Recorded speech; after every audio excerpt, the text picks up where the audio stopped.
malo pažnje, da vas zamolim za malo pažnje. Za malo pažnje, ali ozbiljne pažnje, ne zbog mene, nego zbog onoga šta ću reći i o onima o kojima ću reći. Smo se dogovorili, molim vas, za ova 2 minuta pažnje. Evo ovako, vi svi znate koji ste u ovoj kući Božjoj bili i dolazili, a i oni koji su prvi put, da je ovo matični dio našega manastira. Ove zidine su sa kraja 13. najranije početka 14. vijeka.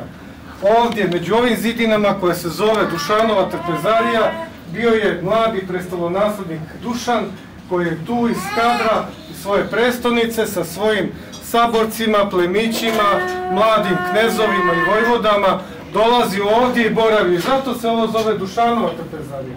Ali kao što vidite i znate, ove zidine nas mnogo opterećuju i obavezuju. Opterećuju nas velikim istorijskim nasleđem. I ova generacija Kaluđera, na čelu sa našim pokojnim ocem Dimitrijem, prvim igumanom, 10 godina, od 1994. pa do 2004. i sadašnji naš iguman, kojemu još mnoge godine želimo, u miru Božjem, iguman Arhimandrit Jefrem od 2004. godine, trudimo se, kao što vidite i znate, da obnovimo ovu kuću ne samo kao zidine. Ovdje ima i bogatih ljudi i sposobnih ljudi, pa znaju. Uzmeš pare, nećemo da te pitamo kako si došao do para, pa uzmeš jeftini građevinski materijal, pa još jeftiniju radnu snagu iz Bosne ili iz Srbije, pa podigneš kule i gradove i stičeš pare. Ne, ova Božja kuća se zida i obnavlja onako kako su naši prethodnici to nama ostavili i obavezali nas. Prvo naš veliki vojvoda Nikola Stanjević, titor ove kuće, pa redom ovi svi likovi koje vidite ovdje po zidinama, svaki od njih nije slučajno ovdje, knezovi, mitropoliti i gospodari koji su pridonijeli ovoj Božjoj kući nešto. Na tom tragu, na tom istorijskom nasleđu koje nas obavezuje i mi hodimo i trudimo se da obnovimo ovu Božju kuću. U ovaj sveti dan, ja ne želim mnogo da vam govorim, vi ste ovdje ipak većina naših domaćih, pa pratite godinama razvojnu putanju ove naše kuće i gledate kako se dolazi sloj po sloj. Ja hoću potaknuti ovim lepim saborom samo 2 osobe da spomenem, koji su svaki na svoj veoma specifični način doprineli i doprinose i još će doprineti koliko im Bog da života i snage obnovi ove Božje kuće. Ali ovo što držim u rukama, i to je jedan od znakova koliko brinemo i trudimo se da obnovimo ovu Božju kuću u njenoj celini. Ovo je, kao što vidite, sa ponosom pokazujem svima sada prvi put ovde, neko ko je ranije bio, video je u crkvi kako već stoji ovaj štap. Ovo je srebrna palica mitropolitska našega mitropolita Amfilohija. Da nije bilo Amfilohija, da nije bilo njegovog blagoslova 994. godine, ne bi ni bilo zlatnog krsta na ovoj Božjoj kući. I zato smo tražili i primili od njega ovaj blagoslov njegov da bude u riznici manastira. Ali kako je ovaj štap u riznici našeg manastira, tako su i druge stvari. Evo, tu su nama naši svedoci koji su u nedelju pravoslavlja imali tu čast i dostojanstvo da posle 120 i više godina nasilnog izgnanstva unesemo i vratimo ikone u manastirsku crkvu, naše ikone sa prvobitnog ikonostasa iz 1738. godine. Da ne bi dalje vam pričao i opterećivao vas istorijskom putanjom i značajem ovoga našega manastira, vi vidite ovdje na čelu naše trpezarije Dušanove, svakako ovaj predivni mozaik, 10 bezmalo godina ga je radio i pravio i ukrašavao naš Cetinjanin Ivan Kapičić, ponosni otac 6 djece. I praveći svoju djecu i hraneći svoju djecu u znoju lica svoga, kako i piše u Svetom pismu, on je pridonio ovoj našoj Božjoj kući, ovu ljepotu, unikatnu ljepotu. Vidite naravno i gusle, tu nam je naš Peđa Nedović. Gdje nam je Peđa? Ustani da te vidimo. Evo ga, dobrotvor ovih naših gusala, tu je i on sa svojom porodicom, sa svojom djecom, a onda uz gusle vidite ovaj kneževski štit sa grbom našeg velikog vojvode Nikole Stanjevića, vidite vojvodski mač i vidite ovu plemićku helebardu i to je delo ruku našega prijatelja. Nije jedino što je pridonio ovoj Božjoj kući, to je naš Jovica Kapecoda. Ustani da te vidimo. I pokažite tvoje macole. Pokaži macole.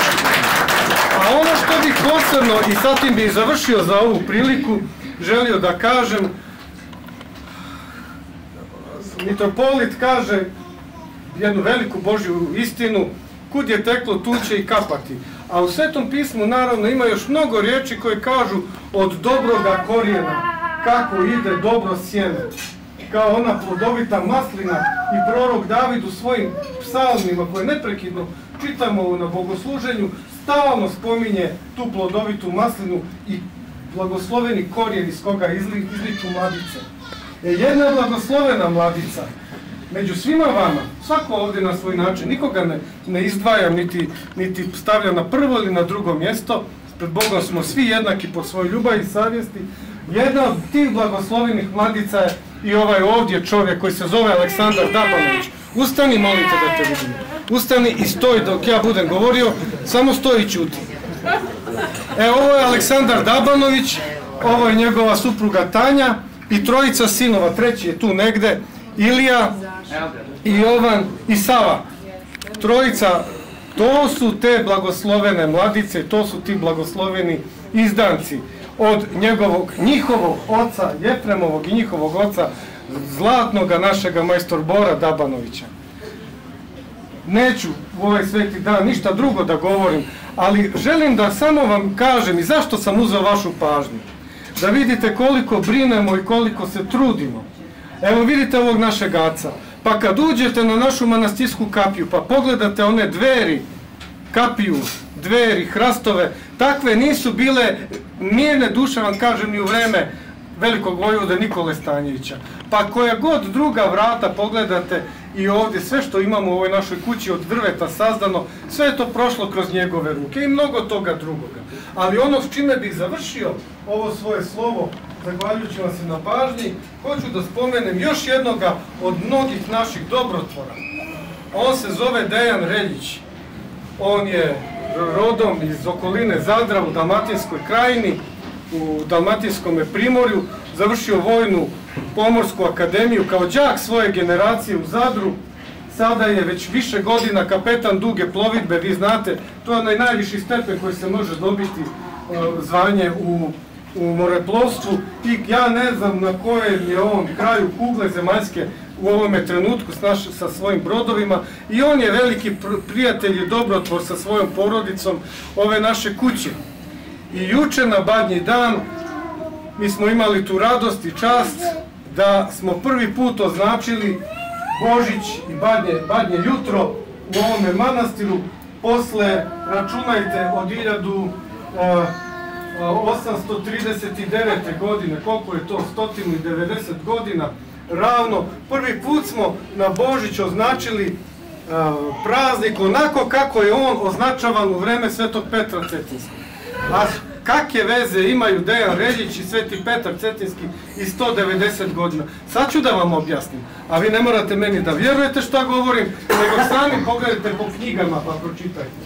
Naime, u knjigama i piše i svjedočanstvima 1807. godine, tih godina je bila velika bitka oko Bokokotorskog zaliva, kao što su danas NATO pakt na silu oteo Bokokotorski zaliv i pripisao sebi, tako su i Francuzi hteli da uzmu to, ali i Rusija nije dala, pošto je ratovala sa Francuskom carska, i onda je tu bile velike, došla je ruska flota u Bokokotorsku i oko Dubrovnika, tako dalje, ali i Sveti Petar je sa svojim crnogorcima, ratnicima, sišao i pridružio se ruskoj vojsci.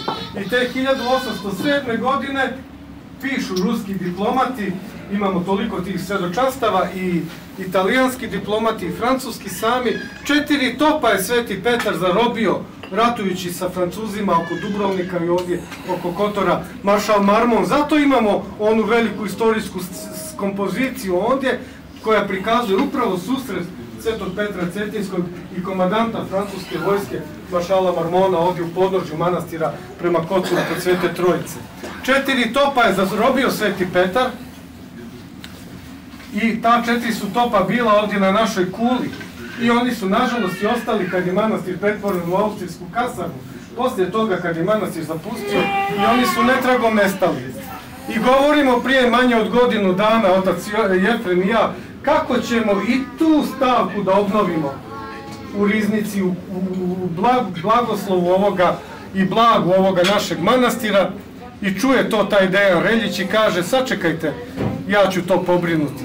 I zaista sa čašću ga spominjemo da je taj naš prijatelj i dobrotvor, pored ostalih stvari koje nam je pridonio, priložio i tu repliku, jednu repliku francuskog topa koja je gore na našoj kuli i rekoh vam, juče su ovi naši momci prvi put opalili iz njega i označili kako Bog zapoveda i kako je to bilo iz topa za Badnje veče. I ja sa čašću spominjem i pozdravljam našega Dejana Reljića i njegovu porodicu, ali sa čašću spominjem i našega Aca Dabanovića. Ja sam u dušu pojeo tražeći kako i koji model da bude, jer nam je on napravio ono drveno postolje za topa. I posljednja rečenica, da se ne ogrešimo našeg Aca, uz druge dobrotvore koji su se potrudili da uljepšamo ono što je najsvetije u ovoj kući, a to je crkva Božija i oltar njegov. Eno, sve ono što vidite od drveta urađeno u našoj crkvi, počevši od ikonostasa i svih onih ikona i duboreza, to su dijelo ruku našega Aca Dabanovića i njegove ljubavi za ovaj Božji dom. Mir Božji, Hristos se rodi.